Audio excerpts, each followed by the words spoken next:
하나님께 예배하는 오늘도 여러분 모두에게 주님의 풍성하신 은혜가 함께하길 축복합니다. 특별히 여러분이 지금 앉아있는 그 자리에서 주님은 반드시 여러분에게 은혜를 주실 것입니다. 여러분, 어려울 때를 만나면 반드시 먼저 우리의 믿음을 점검해야 합니다. 하나님께서 아무리 많은 은혜를 주셔도요, 그 믿음이 없으면 그 은혜를 절대 누리지를 못합니다. 우리가 편안할 때는 내가 도대체 어떤 믿음을 가지고 있는지 잘 알지를 못해요. 근데 어려운 때가 되고 우리에게 시련이 닥쳐오면 비로소 우리 믿음의 실상이 드러나게 됩니다. 그래서 어려운 때가, 그 고난의 때가, 놀랍게 오늘 감사 헌금의 감사 제목이 제 설교문하고 너무 똑같아서 깜짝 놀랐는데, 고난의 자리가 오히려 믿음을 점검하고 올바른 믿음을 가지고 굳게 세워지는 하나님의 축복을 받게 되는 아주 좋은 기회가 될 것입니다. 오늘 우리에게 주신 본문이 여호수아 17장 말씀이죠. 사실은 16장부터 계속되는 말씀이에요. 놀랍게도 요셉의 자손, 요셉에겐 첫째 아들, 둘째 아들 므낫세와 에브라임과 므낫세, 이 요셉 자손에게 하신 이 특별히 어떤 일들을 해요? 땅을 유산과 같이 분배해 준 그런 시간입니다. 그래서 가나안 정복이 다 맞춰졌어요.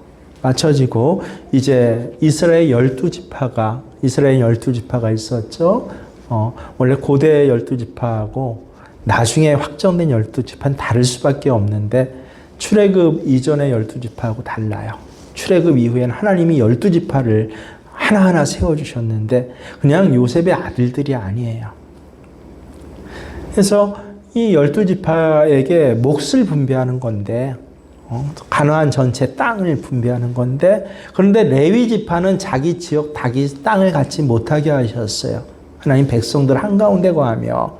레위 지파는 여긴 레위 지파의 땅이야 라고, 여긴 경상남도야 하고 레위 남도야가 없었어요. 각 지파에게 들어가서 그 지파에서 레위 지파를 위해서 레위가 머물 곳을 그렇게 내어주고, 거기에 더하여 레위는 농사도 안 지어요. 레위가 먹을 것이며 머물 것을 다 내주고, 대신 레위는 뭐 하게 하라? 너희를 위하여, 이 경상남도에 있으면 경상남도 도민들을 위해서, 에브라임 가운데 있으면 에브라임 사람들을 위해서 그렇게 하나님 앞에 기도하고 중보하게 하고 주의 말씀을 가르치게 하라. 12지파에서 레위 지파가 빠졌으니까 몇 지파예요? 11지파가 땅을 분배받게 되는데, 근데 11지파 중에서 에브라임과 므낫세는 사실은 야곱의 손주들이에요. 요셉, 야곱의 11번째 아들 요셉의 아들들이에요. 그러니까 원래 베냐민부터 시작하는 원래 지파 이름이 있었어요. 시몬부터 그렇게 시작하는데, 근데 거기 요셉이 한 사람, 11번째 아들인데, 요셉의 아들들은 특별히 어떻게 했어요? 아니, 또 베냐민의 아들도, 유다의 아들들도 있을 거 아니에요. 근데 아들들에게 나눠준 게 아니라, 그러니까 손주들에게 땅을 나눠준 게 아니라 아들들에게만 나눠줬어요. 그러면 야곱의 아들은 요셉이잖아요, 여러분. 요셉 한 사람에게 줘야 되는데, 놀랍게도 요셉 지파에게는 두 몫을 준 거예요. 에브라임과, 이거는 첫째 손주 에브라임 몫이야. 이건 둘째 손주 므낫세 몫이야. 다른 지파들은 다 하나씩만 받았는데, 요셉 지파는 두 몫을 그렇게 준 것이에요. 왜 그렇습니까? 요셉 때문에 이스라엘 12아들들이 12지파로 세워질 수 있었기 때문이에요.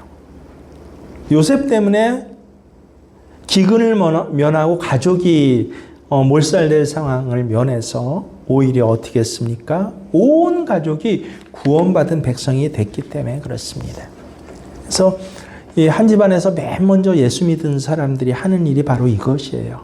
가장 먼저 내 온 가족이 구원받게 하는 것. 그러면 하나님께서 이것을 얼마나 기뻐하시든지 그 사람이 뭐 첫째가 아니라 할지라도 요셉은 11번째 아들이잖아요.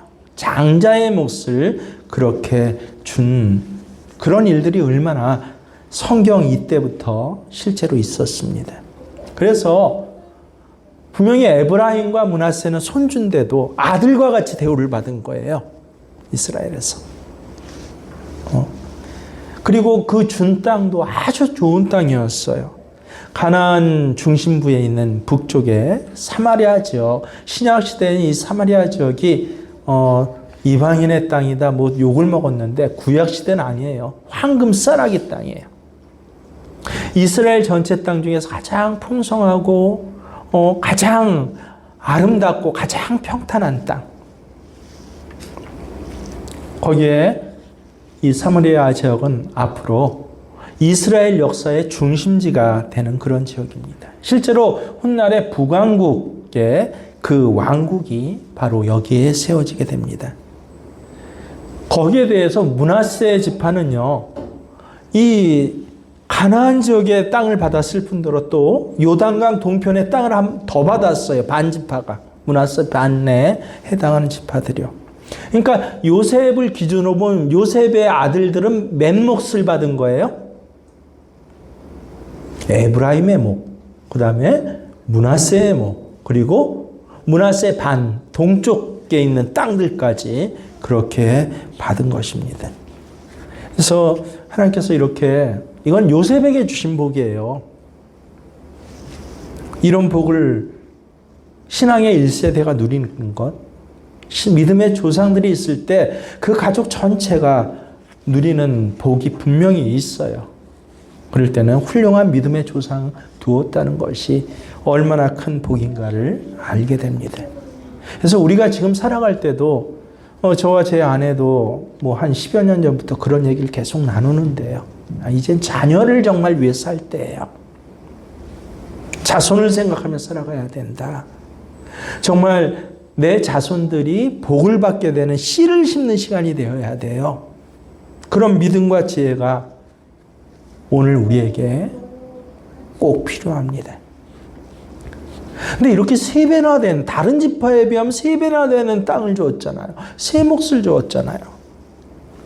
근데 이렇게 큰 축복을 받은 뒤에 이 요셉의 자손들이 무슨 말을 했는가가 바로 오늘 성경에 나오는 본문이에요. 요셉은 너무도 귀해서 세상에 자기 자손들에게는 세 몫인, 다른 형제들에 비해서 세 몫이나 하나님께서 축복하신 그런 귀한 믿음의 삶을 살았는데요. 그 자손들은, 에브라임과 므낫세는요, 그 믿음을 보면 너무나 실망스럽습니다. 그 놀라운 축복, 큰 축복을 받고도 여호수아에게 끊임없이 불평하고 원망해요. 한마디로 자기 받은 땅이 너무 작다는 거죠. 14절에 보면 그들 이렇게 얘기합니다. 여호와께서 지금까지 내게 복을 주심으로 내가 큰 민족이 되었거늘 당신이 나의 기업을 위하여 한 제비 한 분깃만으로 내게 주시면 어찌함이니까. 한 제비 줬다고 그랬어요? 여지껏 앞에서 비교해서? 아니요, 3분깃을 줬어요. 근데 에브라임과 므낫세는 이게 3분깃으로 여겨지지 않고 1분깃으로밖에 여겨지지 않았다는 거예요. 왜요?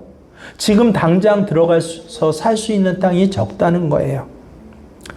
실제로 그 땅의 규모는 어마어마하게 컸어요. 이스라엘 전체 배분한 땅 중에 3분의 1이 넘었어요. 크기로만 보면. 세상에 12지파에게 배분하는데 요셉 아들들에게 3분의 1이 넘는 땅을 줬다는 거예요. 근데 그들의 눈엔 적어요. 왜? 당장 살 수 있는 땅이 없으니까요. 요셉 지파에게 주신 땅은요, 우리가 쭉 읽어보면 들어가서 차지하는 땅이에요.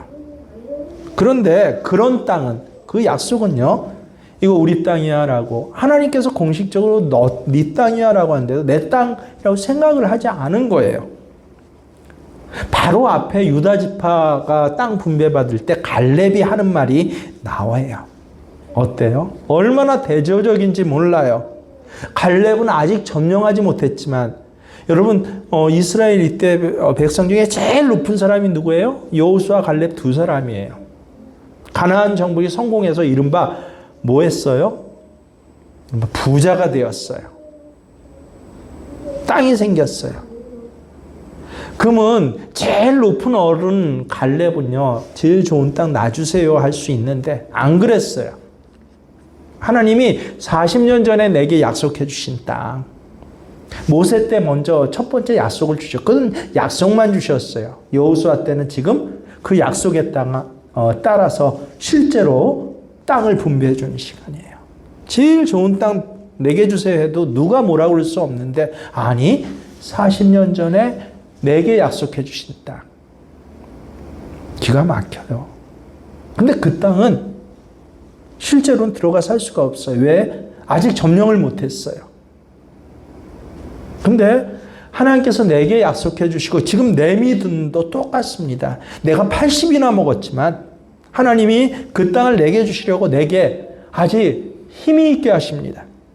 잘 걷게 하시고 잘 먹게 하시고 싸울 수 있게도 하셨어요. 그래서 그 땅을 내게 주십시오. 내가 들어가서 그 땅을 차지하겠습니다. 그 얘기를 듣고 있는 이스라엘 12지파는 어때요? 마음이 뜨거워졌어요. 감동을 했어요.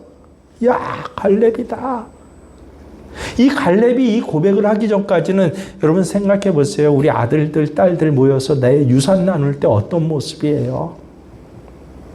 예전 안 그랬지만 요새는 내 몫이 한 푼이라도 적으면 유산을 받는 그 축복의 자리인데 계산만 해요. 단 100만 원만 내 몫이 적어도 뭐 난리가 나요. 실제 이스라엘도 그랬는데 갈렙이 이렇게 고백하니까요. 제일 좋은 땅, 제일 많은 땅을 차지할 수 있는 건데, 근데 유다 지파 갈렙이 이렇게 고백하니까 서로 다 마음이 뜨거워졌어요. 맞아, 우리가 계산하는 게 아니라 돈 100만 원 더 받자고 하는 게 아니라 어떻게 하자? 하나님이 우리에게 약속해 주신 그 땅을 함께 차지합시다 라고 마구마구 마음이 뜨거워지고, 그렇게 와 하고 박수를 치고 서로 우리 열심히 해봅시다 하는 바로 그 자리에서 요셉 자손들은 뭐라고 얘기해요? 내 땅 너무 작아요. 여러분, 지금 땅을 분배해주는 역할을 하는 여호수아가 요셉 자손이에요. 요셉 자손. 기가 막혀요. 갈렙은 유다 자손이에요. 유다 자손이 언제부터 그렇게 대단한 줄 아세요? 그전에는 형편없는 자손이에요. 유다 자손이요. 놀랍게 이 갈렙의 고백 때문에 갈렙이 들어가서 차지한 땅에 뭐가 세워져요? 예루살렘 성이 세워져요. 또 하나님의 성전이 그 땅에 세워져요. 거룩한 땅이 돼요. 그래서 다윗 왕조의 근거지가 돼요. 갈렙이 차지한 땅이. 그게 헤브론 산지예요. 근데 환경적으로는 아주 열악해요. 그에 비해서 요셉 지파에게 주신, 이 에브라임과 므낫세에게 주신 땅은 3배도 더 크고 아주 풍요한 땅인데, 근데 내게 너무 적다 하니까 그렇게 환호하고 우리 열심히 해봅시다라고 했던 이스라엘 나머지 12지파들의 분위기가 어때요? 다시 계산하기 시작해요. 맹맹해져요. 믿음의 대전환이 참 신앙 고백 멋지게 한 사람 때문에 다 뜨거워졌는데 마음이 한편에서 툭 끓으니까 우리가 성전을 건축합시다. 차지하지 못했어요. 참 힘든 일이에요. 하지만 하나님께서 약속해 주셨고 하나님께서 그 땅을, 그 성전을 세우게 하십니다. 다 마음이 뜨거워지고 그걸 몇몇 한두 분 권사님들이 시작했어요. 근데 옆에서 툭 그래요. 성전 세우는데 얼마나 된다는지 아냐고. 그게 우리 거 갖고 세워지냐고. 말은 하나님이 세워주시지. 예요. 하지만 난 시간 투자할 수 없어. 난 낼 돈 없어. 하나님이 세워주시겠지. 이름은 공동체가 어떻게 돼요? 갑자기? 다 믿음을 잃어버리게 돼요. 옆에 있는 사람들이. 근데 이 말을 하는 게 누구예요? 여호수아가 내 자식들이 그 말을 해요. 다른 사람들 자식들은 야 우리가 그 땅을 차지합시다. 하나님께서 그 땅을 우리에게 주실 것입니다 하는데 내 자식들은 뭐라 그래? 내 거 작아요. 내 거 더 줘요. 그 말을 듣는 여호수아의 마음이 참 답답했어요. 그래서 여호수아가 이런 말을 합니다. 15절에 보면 내가 큰 민족이 되므로 에브라임 산지가 내게 너무 좁을진데 브리스 족속과 르바임 족속의 땅 살림에 올라가서 스스로 개척하라. 아니 에브라임 므낫세 눈에 보기는 이른바 아주 제 실제로 경험했는데 여러분 고양시 지금 어마어마하죠. 대학 1학년 때 3학년이었으니까 2년 선배가 그 고양시에서 그 아버지가 농사를 짓고 있었어요. 그 선배하고 학교 공식적인 답사를 가기 위해서 그 집에 들려본 적이 있고 평소에 친하게 지냈는데 근데 어때요? 집이 거의 초가집 수준이에요. 뜨거운 물 안 나와갖고 연탄에서 이 큰 보일러통에 물 데워갖고 아침에 이제 나갈 때 세수하라고 하면 겨울이었어요. 그걸로 바가지로 물 퍼갖고 세수를 하니 머리도 못 감아요. 너무너무 가난해서 매번 등록금 때문에 괴로워하고 힘들어했어요. 아버지가 뭐 10,000평 넘게 농사를 짓는데 그때 그 땅값은요. 그 고양시 그나마 고양읍이었죠. 그때는 읍내에 이 뭐예요 형이 그 방앗간이 아니라 뭐 조그만 저기 가게를 하나 갖고 있는데 10,000평이 넘는 땅인데도 그 가게 하나 하고 안 바꿔요. 할아버지가 유산을 남겨줬는데 형에게는 읍내 가게를 줬고요. 이 아버지가 동생에게는 그 당시 거의 값이 안 나가는 농사를 10,000평을 짓는데도 자식 대학을 못 보내요. 그런 땅을 줬는데 그게 제가 1학년 또 이 형이 3학년 때 일이었어요. 근데 3학년 때 군대를 갔거든요. 2년 후에 돌아오게 됩니다. 그래서 제가 4학년 때인가요? 그 2년 사이에 무슨 일이 벌어진지 아세요? 고양시에 일산아파트, 화정아파트 단지가 생기게 됐어요. 한마디로 군대 갔다 왔더니 어마어마한 부자가 된 거예요. 그 10,000평 넘는 땅값이 요새로 얘기하면 수백억, 수천억이 된 거예요. 식사도 못 해갖고 제가 가끔 같이 밥을 사주는 그런 선배였는데요. 군대 갔다 왔더니 수백억, 수천억 자산가 아들이 되어 있었어요. 마찬가지예요. 어때요? 당장은 농지 옆에 붙은 초가집 같은 집 하나밖에 없어요. 살 수 있는 데는. 근데 여호수아가 뭐라고 그래요? 아니야. 너희에게 주신 이 1만 평의 땅이 얼마나 가치가 있는지 저 읍내에 있는 무슨 가게 하나에 비할 수 없는 땅 아니냐라고. 르바임 산지까지 가서 그것을 개척해라. 이 산지까지 너희에게 다 주신 거야. 그랬더니 이 말을 듣고도 에브라임 므낫세 뭐라고 그래요?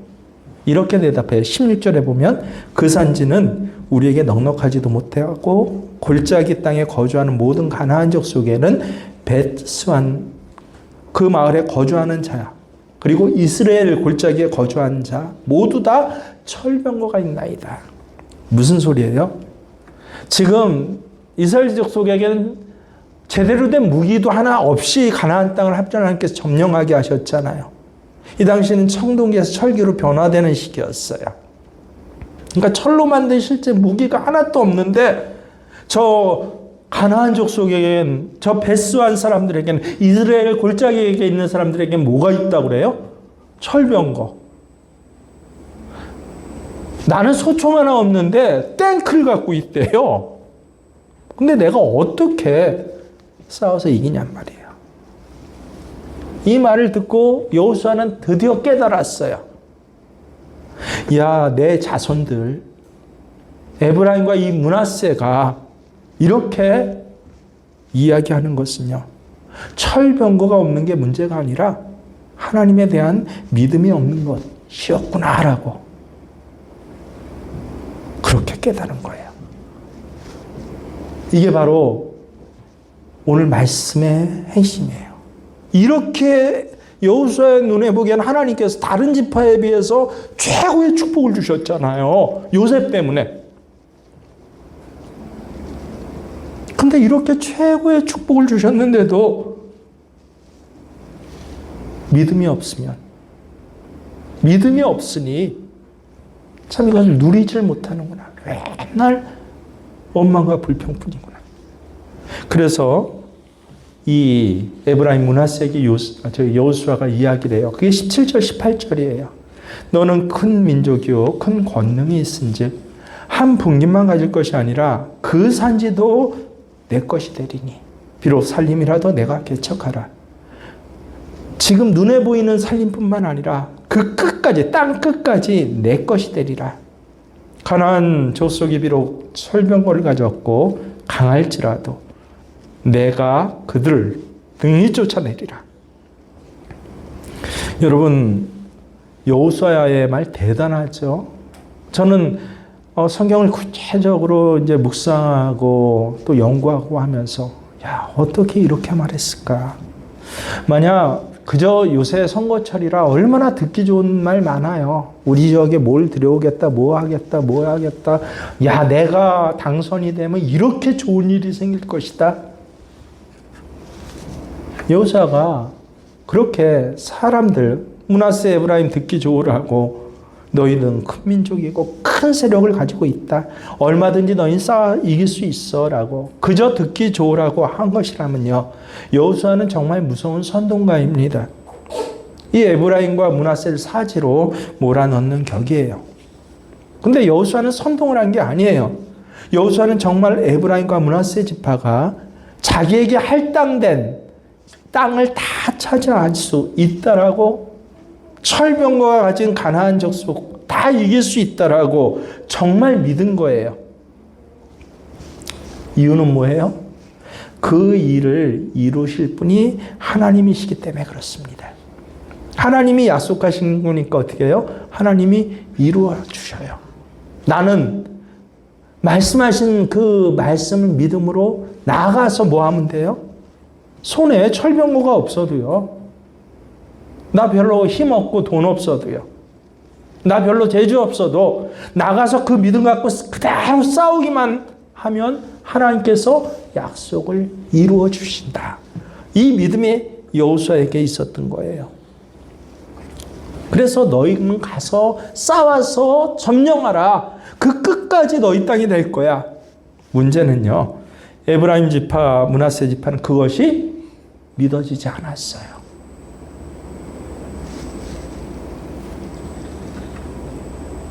에브라임 지파, 므낫세 지파가 그렇게 믿었다면, 하나님의 약속에 대한 믿음이 있었다면, 내게 작다, 크다, 뭐 저기 골짜기 땅이 변변치 않다, 저기 아주 대단한 가나안 족속이 있다, 이렇게 말할 리가 없어요. 그렇지 않습니까? 여러분, 요셉은 정말 하나님을 믿은 사람이에요. 요셉은요. 그래서 애굽의 노예로 팔려갔어도 하나님께서 나를 보고 계신다. 하나님 눈에 보여진 사람이 요셉이에요. 노예 소년에서 총리까지 되고 온 가족이 이 요셉 때문에 구원을 받았잖아요. 그런데 그 후손들은 꼭 믿음이 좋은 것만 아님을 보게 돼요. 이게 참 답답한 일이에요. 그들은 정말 훌륭한 믿음의 선조를 가졌지만 형편없는 믿음을 가지고 살았어요. 그러면서도 헛된 자부심만 강해요. 끊임없이 자기를 대접해달라고. 왜? 요셉이 내 할아버지 때문에 우리 가족이 다 산 거 아니야? 그러니까 난 특별한 대접을 받아야 돼. 이걸 끊임없이 요구하는 사람들이었어요. 이런 사람들이 많으면요, 그 공동체, 가족이면 가족 식구들이 다 무너져요. 교회에서 이런 사람들이 있으면요, 교회 공동체가 다 무너져요. 근데 여러분, 우리가 우리 자신에 대해서 솔직해야 돼요. 우리 중에 갈렙과 같은 믿음을 가진 사람이 많습니까? 아니면 요셉 지파 같은, 에브라임 므낫세 같은 믿음을 가진 사람이 많습니까? 저 사람 보지 마세요. 나를 봐보세요. 나는 갈렙과 같은 믿음을 가진 사람입니까? 아니면 에브라임 므낫세 같은 사람입니까? 너무너무 부끄러운 것은요, 우리 중 대부분이 갈렙과 같지 않고 요셉 지파, 에브라임과 므낫세 같다는 일이에요. 어려운 일과 시험 닥칠 때 하나님 전적으로 믿고 그 문제를 헤쳐나가지를 못하고요, 일 있을 때마다 두려워하고 염려하고 불평하고 원망하고요. 하나님께서 이것 해라 하면 거기에 대한 변명은 얼마나 많은지 몰라요. 그게 우리 모습 아닙니까? 그래서 여호수아 16장, 17장 계속 읽어보세요. 전 100번이 넘게 읽었어요. 읽을 때마다 깨닫게 되는 게 이거 내 모습하고 똑같다는 거예요. 하나님이 누구보다 놀라운 축복을 아예 공개적으로 증명해서 이른바 법원에다 등기해 주는 시간이에요. 근데 지금 내 눈에 보이는 거는 3층 빌딩이 아니라 벽돌집 하나라고. 뒤에 10,000평이 넘는, 앞으로 고양시가 되면 그 땅값이 평당 2,000만 원이 될 그런 땅을 10,000평이 넘게 주셨는데 고작 읍내에 있는 20평짜리 가게보다 적다고. 내가 믿어지지 않는다고 오히려 기뻐하고 환호해야 할 자리에서 원망하고 불평하고 있는 것. 이게 에브라임 므낫세예요. 여러분 정확히 알아야 합니다. 예수님을 믿는다고 다 같은 믿음이 아니다라고 하는 것이에요. 예수님께서는 요한복음 7장 38절에 참 놀라운 말씀을 하십니다. 나를 믿는 자는 성경의 이름과 같이 그 배에서 생수의 강이 흘러나오리라. 나를 믿는 자는 생수의 강? 아니, 그게 중요한 게 아니야. 나를 믿는 자는 더 놀라운 말씀도 하셨어요. 나를 믿는 자는 내가 하는 일을 그도 할 것이요, 또한 그보다 큰 일도 하리니. 아니, 우리가 다 예수님 믿는 사람이잖아요. 근데 정말 어떻게 우리의 뱃속에서 다 한 사람도 빠짐없이 생수의 강이 흘러나오고 믿기만 하면 어떻게 예수님이 하는 일을 할 수 있습니까? 여러분, 우리가 예수 믿고 나 구원받았어요, 속죄 안 받았어요, 이 정도 믿음만 가지고 사는 사람에게는 이런 역사 안 일어나요. 이 말씀 자체가 믿어지지 않으니까요. 근데 예수 믿는 데는 정말 다른 차원의 믿음도 있습니다. 예수님은 포도나무요, 나는 가지이라. 내가 예수님 안에 거하고 예수님 내 안에 거하시는 것을 믿는 그런 믿음을 가진 다른 차원의 믿음이 있죠. 이런 사람들의 믿음에는 반드시 예수님이 약속하셨어요. 많은 열매가 맺힐 것이다. 그러니 주님이 하신 일을 우리도 하는 것이 뭐가 문제가 됩니까? 사도 바울이 갈라디아서 2장 20절에서 고백해요. 내가 그리스도와 함께 십자가에 못 박혔나니 그런즉 이제는 내가 사는 것이 아니로, 내가 이제 사는 것이 아니에요. 이제 내 삶의 자리에는 예수님이 사시는 것입니다. 지금 내 안에 그리스도께서 거하시고 살아계시다. 이렇게 예수님을 믿는 믿음을 가지면요, 생수의 강이 자기 안에서 넘쳐 흐를 수밖에 없어요. 왜요? 그게 뭐 어려워요. 예수님이 생수의 강이신데, 생수의 강이신 예수님 내 안에 거하시고 그 예수님이 움직이시고 말하시고 그 예수님이 활동하시는데요. 그게 뭐 어려워요. 그래서 정말 중요한 게 뭐예요? 우리가 믿음을 점검해야 해요. 나는 예수님 믿는다고 했는데 정말 예수님을 믿는 그런 사람인가 하는 것입니다. 여러분, 우리가 예수님을 진짜 믿을 때 우리 삶의 자리에는 놀라운 사건들이 늘 일어납니다. 가장 먼저 사람이 바뀌어요. 지금 현재 여러분이 나는 믿음 없다. 나는 그 정도까지는 안 돼요. 나는 믿어지지 않아요. 근데 어떻게 하면 좋겠어요? 이런 모습이라고 할지라도요. 우리 주님은 그런 모습의 우리를, 그런 부족한 우리를 갈렙과 같은 믿음으로 바꾸시는 분이에요. 바로 이것을 우리가 놓치지 말아요. 이것을 믿어야 돼요. 예수님은 그런 나를, 이렇게 부족한 나를 바꾸시는 분이시다. 지난주 말씀 준비하면서 문득 고린도후서 5장 17절의 말씀이 떠올랐어요. 성령께서 놀라운 은혜를 주셨어요. 네, 에브라임 같은 게 나예요. 부끄러워요. 므낫세 같은 게 나예요. 그런데도 하나님께서는 그런 나를 갈렙과 같은 믿음의 사람으로 변화시키신다는 말씀이구나. 이게 그런즉 누구든지 그리스도 안에 있으면 새로운 피조물이라. 그리스도 안에 있으면 이전 것은 지나갔으니 보라 새 것이 되었도다. 여러분 이 5장 17절 말씀 중에 가장 은혜되는 말씀, 그 단어가 뭐예요? 저는 늘 새로운 피조물이었어요. 근데 지난주에 깨달았어요. 누구든지구나. 정말 누구든지일까요? 예, 증거가 되는 사람이 지금 이 말씀을 하시는, 이 고린도전서 말씀하시는 바울 사도예요. 예수님께서 다메섹으로 가는 바울에게 나타나셔서 사울아 사울아 내가 어찌하여 나를 박해하느냐라고 말씀하셨어요. 사울은요, 바울은 당시에 교회를 박해하는 자였어요. 그러니 하나님께는 원수가 되었던 사람입니다. 만약 하나님께서 새로운 피조물 될 자격을요, 조건을 붙여서 원수 같은 사람은 안 돼. 야, 이렇게 부족한 사람은 안 돼. 라고 하셨다면요. 바울에게는 기회가 없었을 거예요. 하지만 하나님은 어떤 이도 제한하시지 않으신 거예요. 정말 누구든지예요. 이 말씀을 다시 새롭게 깨닫고 나니까 그렇다면 나 같은 자도 사랑하셔요. 나 같은 자도 새로운 피조물로 변화시키셔요. 그게 정말 확실하지 않겠습니까? 그래요. 예수님 앞에서 어떤 사람도 제외된 사람 없습니다. 누구든지 그리스도 안에 있으면 누구든지 새로운 피조물이라.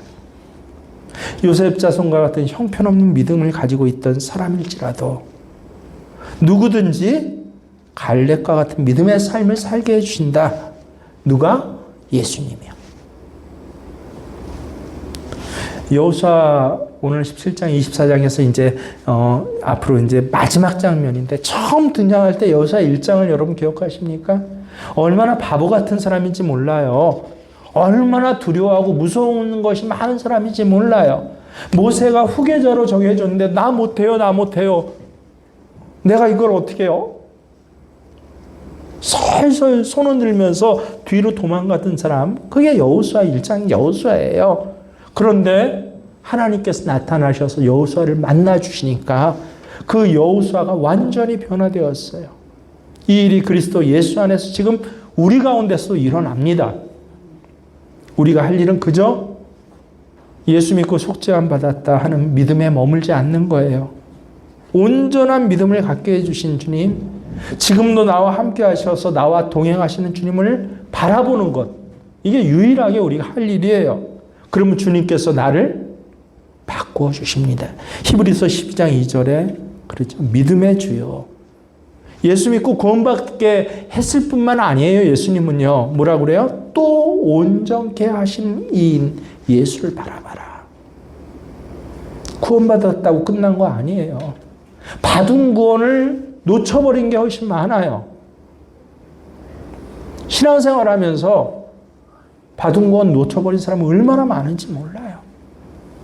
하나님 축복의 약속을 주셨는데 다 놓쳐버리고 누구처럼 얘기해요? 저긴 철병거가 있어요. 돈 따져보니까 나는 저 사람보다 가진 게 없어요. 아니, 하나님 축복의 약속, 이 약속을 믿지 못하는 거예요. 예수 믿는다고 하면서 매일 뭐라고 그래요? 지금 내 눈에 보이는 거. 지금 내가 다른 사람하고 비교되는 거. 아니요. 예수님은요, 우리를 구원해 주셨을 뿐만 아니라 어떻게 해주신다? 또 온전케 해주시는구나. 20살 청년들만 온전케 해주세요? 아니요. 40, 50 장년들도 온전케 해주세요. 7, 80 노년들도 온전케 해주세요. 그래서 내가 할 일은 뭐예요? 예수를 바라봐라. 예수 바라보는 일이야. 여러분, 예수님 바라보는 게 솔직히 뭐 그렇게 힘든 일이에요? 평소에서 우리가 이 세상에서 하는, 애쓰면서 하는 일들이 있잖아요. 한 끼 먹을래도 이렇게 힘들어요. 자식 하나 제대로 공부시키고, 뭐 공부 빨리 볼 것도 없어요. 여러분, 자식이 수학시험 성적 10점 더 올리기 위해서 어떤 애를 쓰고 어떤 노력을 해야 돼요? 이번 달 생활할 월급 뭐 하루치라도 받기 위해서 애쓰는 그 애씀에 비하면요, 예수 바라는 게 뭐 그렇게 힘들어요. 저는 여호수아 17장 읽으면서요, 이 요셉 지파의 아들들 에브라임, 므낫세 조금도 사실은 비난할 수가 없었어요. 왜요? 제 모습 보는 것 같았어요. 전 목사가 될 때요, 겉으로는 안 그랬어요. 근데 나중에 지나보니까 알았어요. 속으로는 뭐라고 생각하고 있어요? 이왕 목사 될 것이면 가난하고 초라한 목사가 아니라 어떻게든지 성공한 목사 돼야겠다라고요. 어떻게든지 나 대접받고 나 존경받는 목사가 되고 싶었어요. 내가 그렇게 되는 게 하나님께서 내게 주시는 복이라고 생각을 했어요. 고생하고 초라한 게 무슨 복이에요? 근데 그러던 저를 50대가 가까우면서 부터였을 거예요. 성령께서 여러 사건을 겪게 하시면서 제가 깨닫게 하셨어요. 아, 내가 그동안 정말 저 스스로를 속았어요. 제가 다른 사람을 속인 게 아니라 저 스스로 속였어요. 아, 이건 주님과 동행한 일이야. 말은 늘 했는데 사실 내 마음은 세상과 늘 동행했었어요. 그게 나였어요. 열심히 이거 믿고 헌신하고 수고한다고 나는 그렇게 생각을 했는데 사실은 세상 열매만 좋아하고요, 성령 열매가 온전하게 맺혀지지 않는 내 모습을 보고요, 제가 얼마나 통탄하고 하나님 앞에 절절하게 회개했는지 몰라요. 그 다음부터는 눈이 뜨이기 시작해요. 주님 앞에 보면 그때 설 때 내가 이 땅에서 편안하고 대접받고 성공한 것 같고, 야, 그게 다 뭐예요? 야, 죄의 증거겠구나. 적금 통장 뒤에 쌓아놓고 80까지 90까지 문제없어 했던 그 적금 통장이 뭐예요? 주님 앞에서는 죄의 증거예요. 그거 움켜잡느라고 예수 바라보는 일 안 했어요.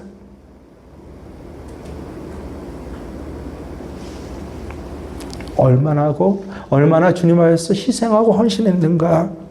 얼마나 세상이 아닌 주님을 내가 기뻐했는가. 세상 바라보는 게 아니라 주님 바라보고요, 세상에 열매 맺히는 게 아니라 내 자식 좋은 대학 가니까 야, 이거 하나님 내게 주신 복? 아니에요. 바로 그 시간에 주님을 바라보는 그 시간들이요, 그 애씀들이요, 그게 열매를 맺게 하시는 거예요.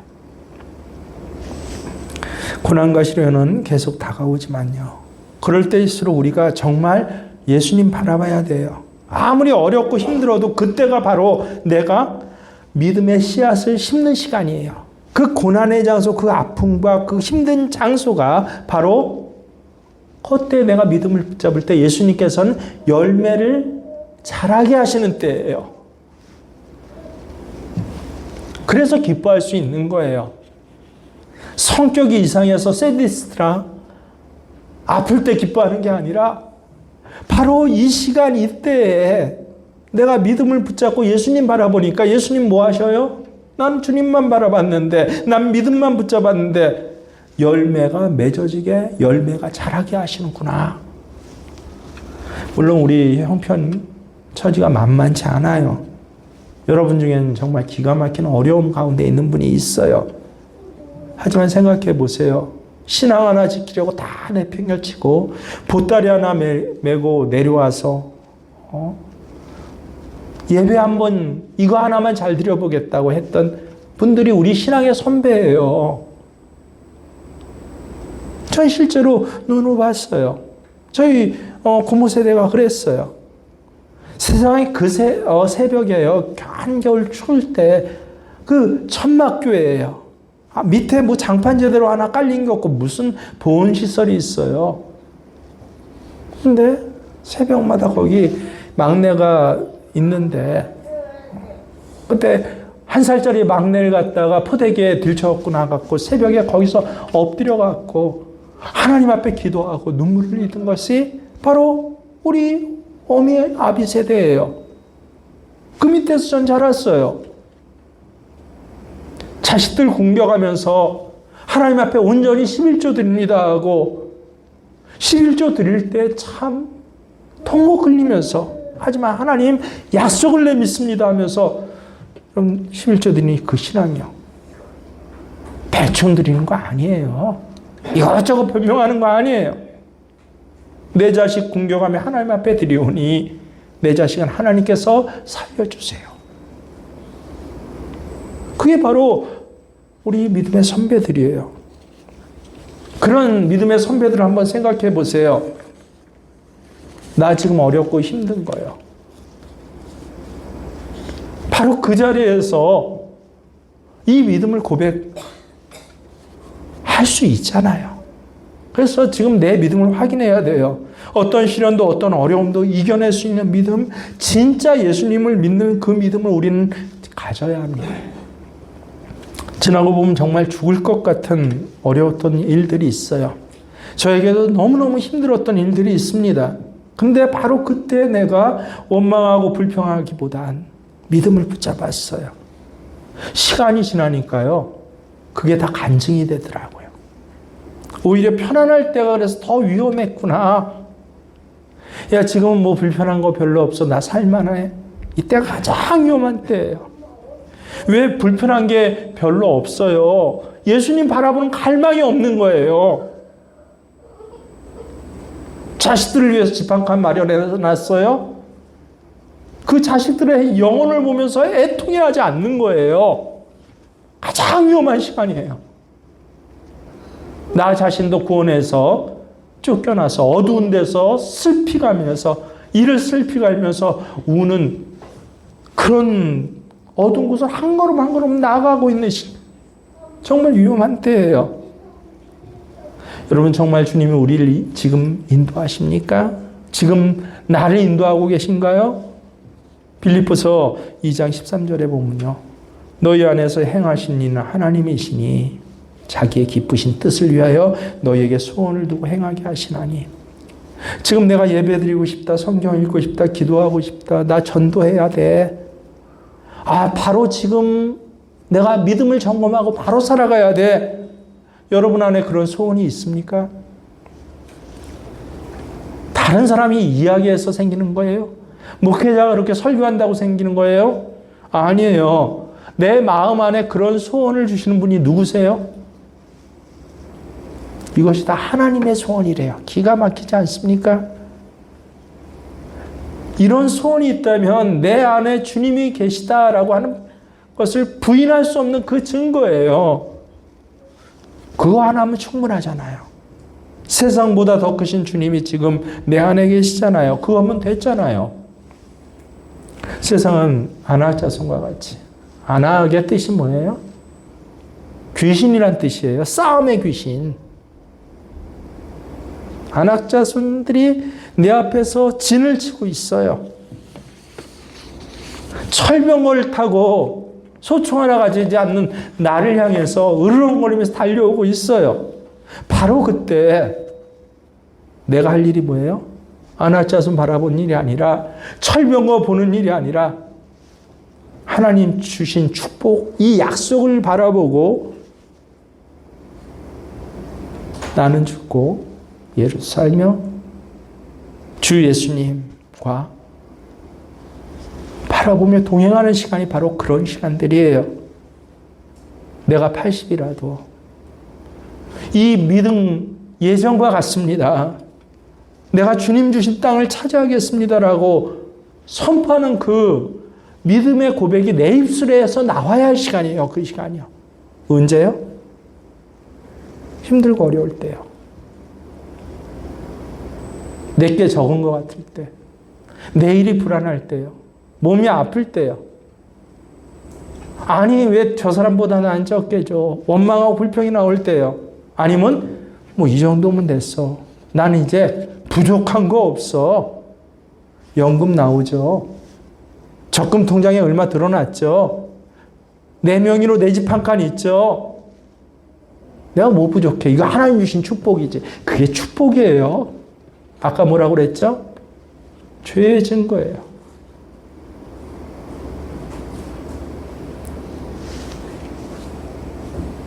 어려운 때가 되었다면 나 믿을 수 없어요 라고 탄식한 때가 아니에요. 어려운 때가 바로 고난의 때가 예수 바라봐야 할 때구나.